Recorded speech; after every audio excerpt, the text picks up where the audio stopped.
L'édito politique sur Europe 1 avec Le Figaro. Bonjour Alexis Brézet. Bonjour Dimitri, bonjour à tous. L'examen, Alexis, du budget a débuté hier soir à l'Assemblée dans un climat tendu. Après le rejet de ce projet de loi de finances en commission, est-ce que vous pensez, Alexis, qu'on peut aller jusqu'à une censure du gouvernement et donc une chute de Michel Barnier ?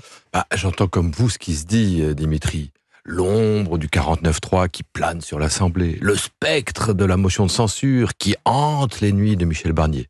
Les médias adorent dramatiser cette matière technique et pour tout dire assez ingrate qu'est la discussion budgétaire. Les politiques, quant à eux, aiment bien rouler des mécaniques sur le thème « Retenez-moi ou je fais un malheur ». Mais il me semble que tout le monde joue un peu à se faire peur.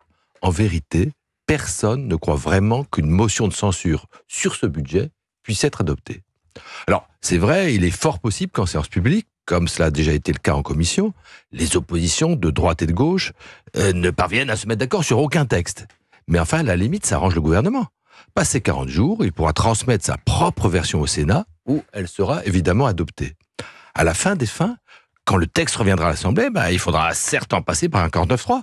Mais enfin, ce n'est ni la première ni la dernière fois qu'un gouvernement aura recours à un tel expédient. Et il n'y a pas de raison de sonner le tocsin. Oui, sauf que cette fois, Alexis, le gouvernement Barnier est nettement minoritaire. S'il y a 49.3 et donc derrière motion de censure, c'est sa survie qui est en jeu. Oui, Dimitri, arithmétiquement, vous avez parfaitement raison. Le calcul a été fait 100 fois. Sur le papier, ce gouvernement est condamné. Politiquement, c'est tout de même un peu moins simple. Parce que si on y réfléchit bien, qu'est-ce qui pratiquement peut le faire tomber ? Soit que sa majorité le lâche, soit que le RN vote la censure avec la gauche. Alors prenons les choses dans l'ordre. D'abord la majorité, ce fameux bloc central qui se fissure à vue d'œil.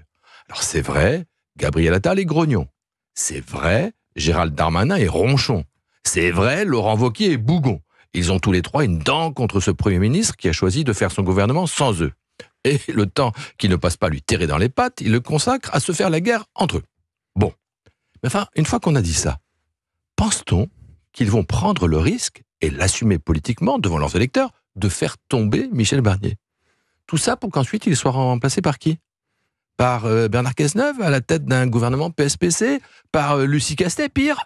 Mais enfin, leurs électeurs de droite et de centre-droite ne leur pardonneraient jamais. Michel Barnier doit bien sûr les ménager, mais en vérité, dans l'immédiat, il ne court pas grand risque de ce côté-là. Et du côté du Rassemblement national, est-ce que Michel Barnier est aussi tranquille, vous pensez ? Je dirais pas cela. Sur ce versant-là, la menace est nettement plus réelle. Toute une partie de l'électorat traditionnel du RN, qui est toujours pénétré du sentiment qu'on lui a volé sa victoire, applaudirait des deux mains si Marine Le Pen provoquait la chute de ce gouvernement, dont ses électeurs considèrent au fond qu'il est la continuation du macronisme par d'autres moyens. Pour autant, est-ce bien l'intérêt politique de Marine Le Pen de baisser le pouce maintenant ? C'est très loin d'être évident. D'abord parce qu'il y a le procès des assistants parlementaires du RN qui réclament d'elle beaucoup d'énergie et qu'on ne peut pas mener deux batailles à la fois.